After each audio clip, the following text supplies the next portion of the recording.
Hello and welcome to another episode of Wholehearted Healing with Jo. My name is Johanna. Welcome to the podcast. And if you're returning here, thank you for coming back. Today we are going to be talking about stress and emotions and just how our emotions affect our nervous system and influence our health.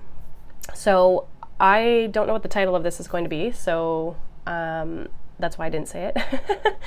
But that's basically the gist of what we're going to talk about today. And so I wanted to talk about this because this was actually a big topic.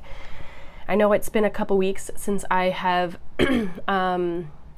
chatted with you guys on here. And if you want to kind of see me more frequently, then definitely follow me on Instagram if you're not already, which is at johanna.padalino. The link for that's down below in the show notes. But I had a in-person event that I hosted with my friend Natalie, and it was for women, and it was about nervous system and stress and incorporating breath and movement, gentle movement, and kind of educating people on the nervous system in general so that they can, kind of combat stress on their own.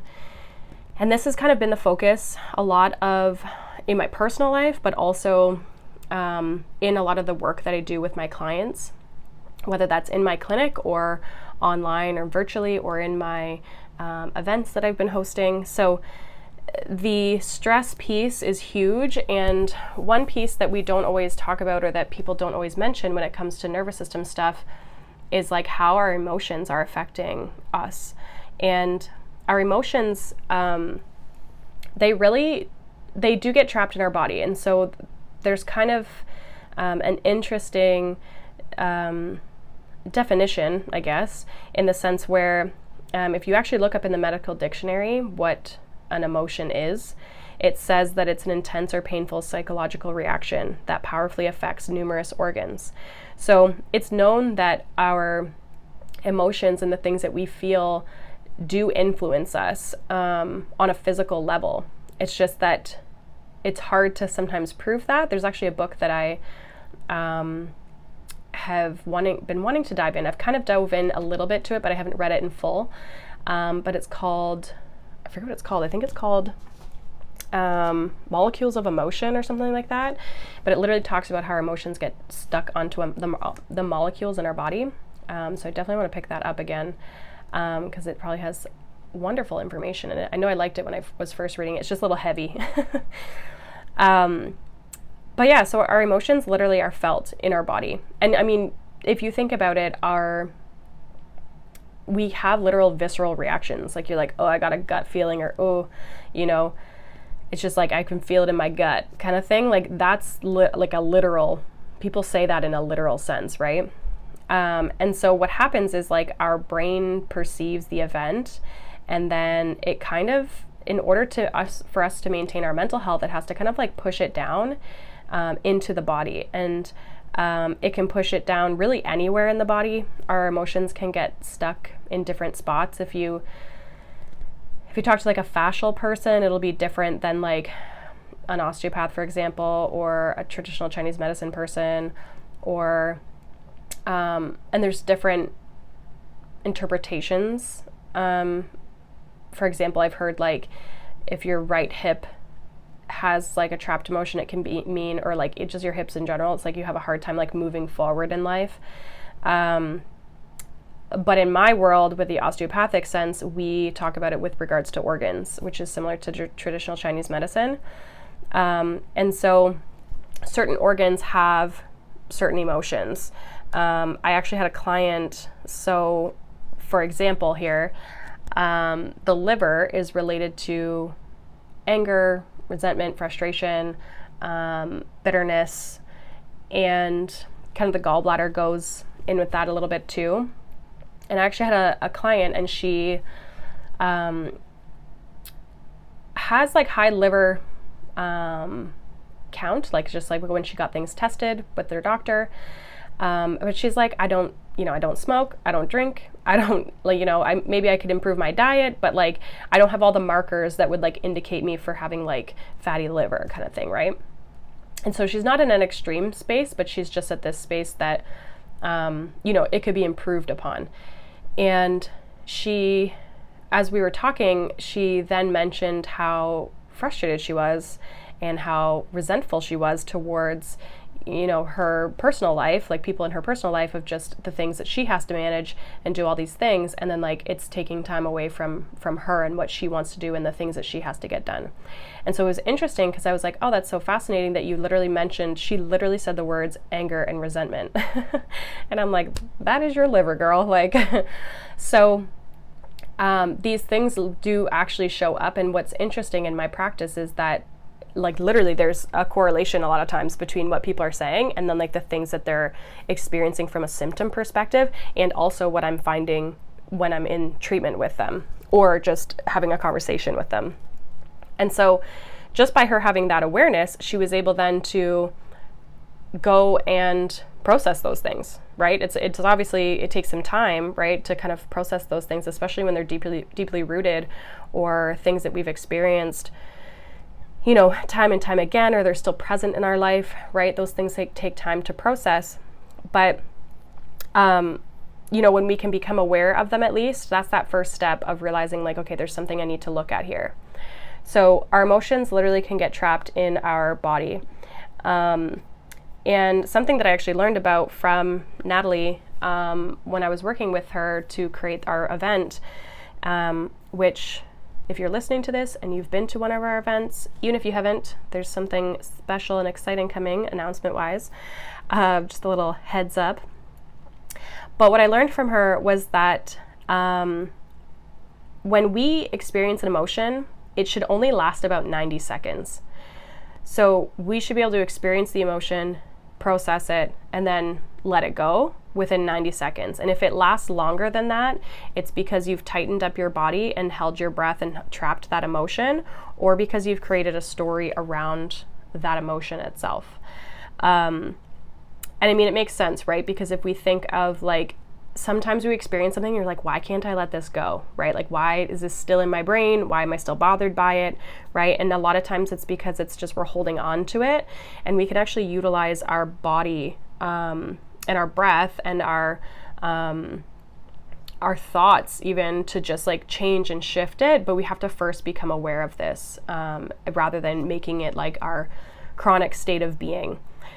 And so releasing these things is important, because a lot of times we can have symptoms of stress, like I've been mentioning, anxiety.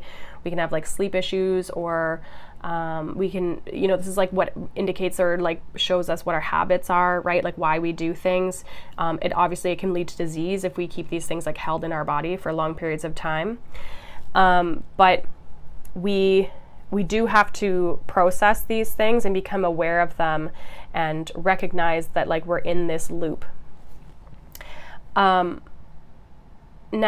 something that I had this conversation with a couple clients last week about this, about processing and releasing the trapped emotion. I feel like a lot of people think that if they release the trapped emotion, that like magically the whole problem and everything is just going to disappear, which is not necessarily true. If you think about it, it's really just the trapped emotion is what you have yet to process. It's what you have yet to face, what you have yet to sit with. It doesn't mean that goes away, because our experience and what we felt during that moment, you can look at that situation and feel it again by thinking about it. Or you can look at it and be like, yeah, I was really pissed off when that happened. But now when I look back at it, I'm very neutral about it, right? And that's really the goal, is that when you look back on the situation or you look back on the experience, you're very neutral about it. And there's not this like huge wave of emotion that like comes up with it. And that's when we know we've fully processed this. Now, some things come up time and time again. Even just things like grief, for example, can take a really long time depending on what you're grieving, to kind of process and sit with. And we grieve in different ways and have different emotions with grief. But yeah, processing our emotions and releasing a trapped emotion is not getting rid of that experience, right? And it's not really about that. It's like really just taking a look at like, what haven't I sat with? What haven't I felt? And giving yourself that space and time to feel that thing, feel that emotion. And so really it's about, okay, if a situation's coming up repeatedly and I keep experiencing, let's say, anger.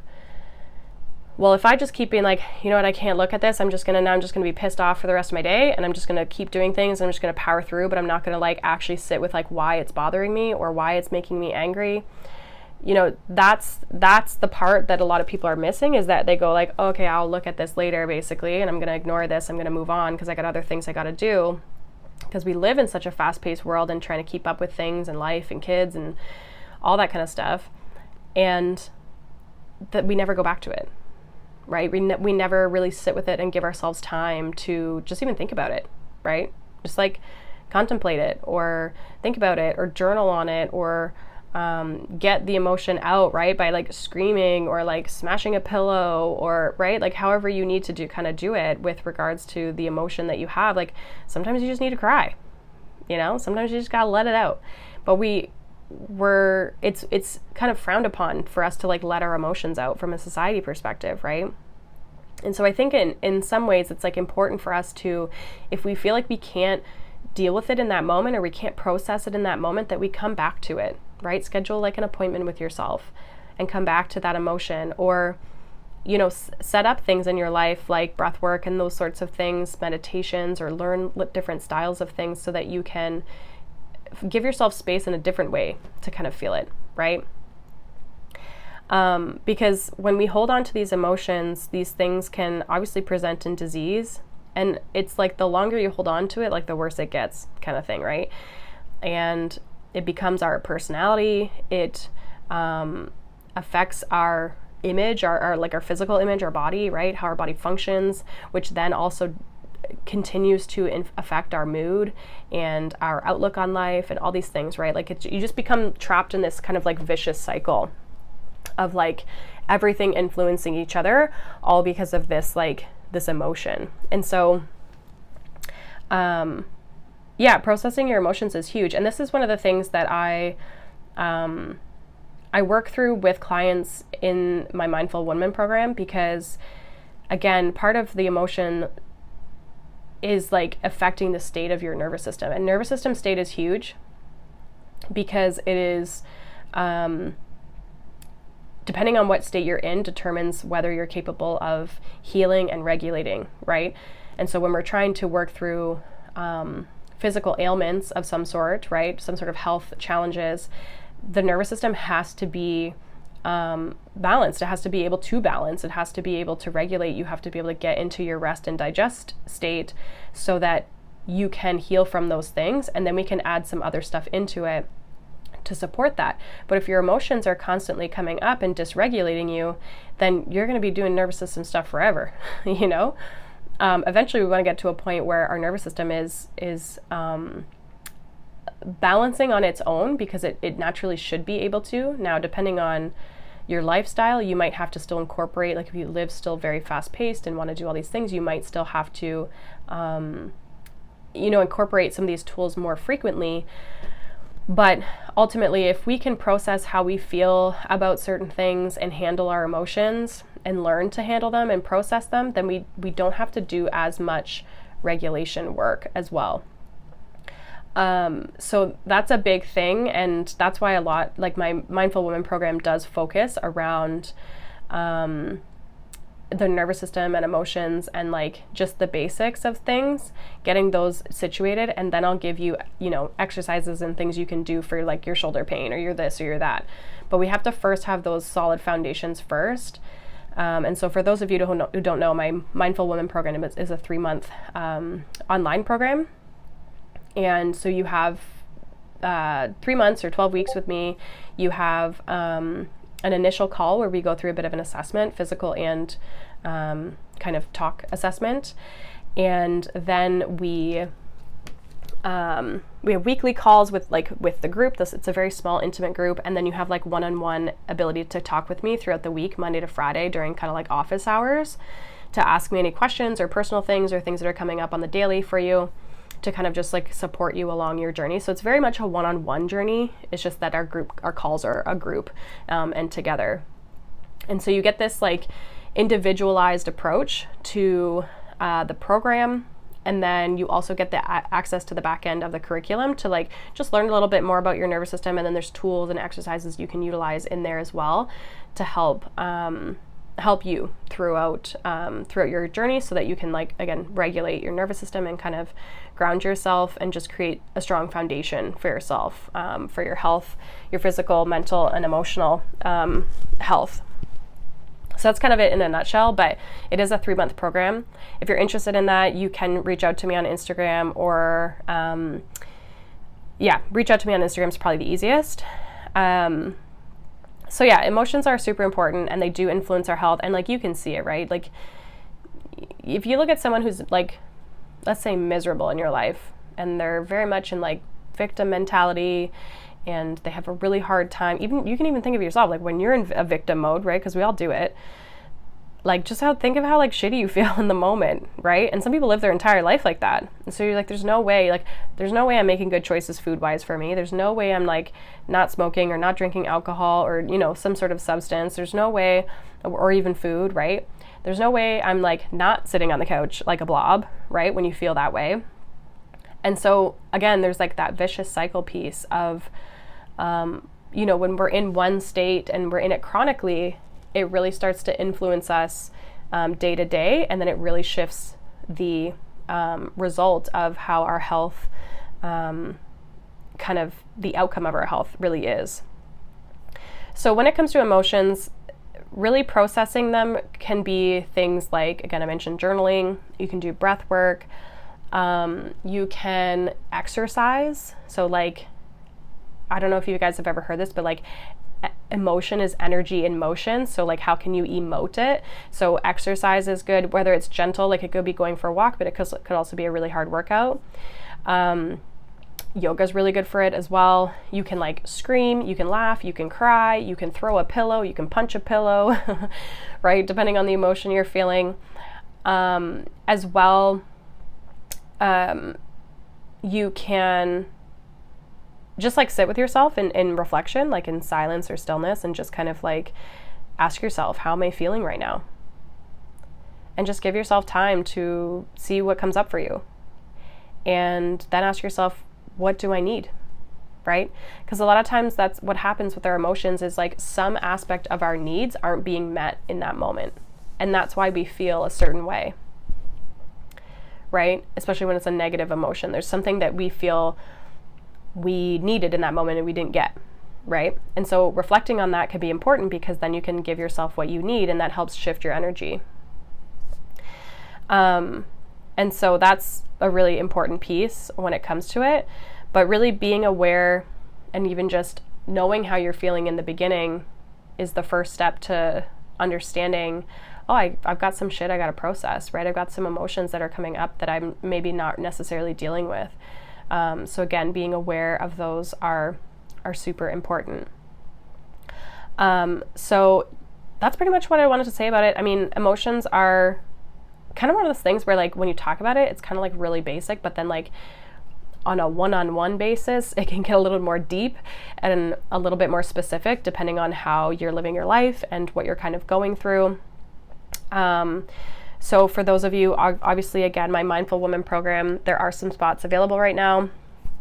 And as well, clinic-wise, if you're in the area, I do have some space still left in the month of June here. So if you are wanting to get in, then you can either reach out to me on Instagram, or the link is in my Instagram bio as well.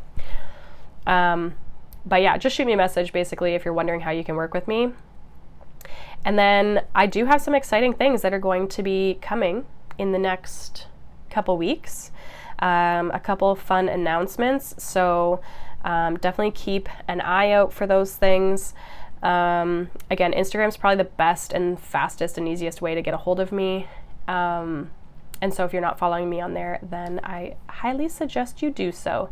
But, and if you have any questions about emotions, feel free to just shoot me a message and just ask what you want to ask. So that is pretty much what I have with emotions. Again, if you guys have any other podcast topics you want me to talk about, feel free to let me know.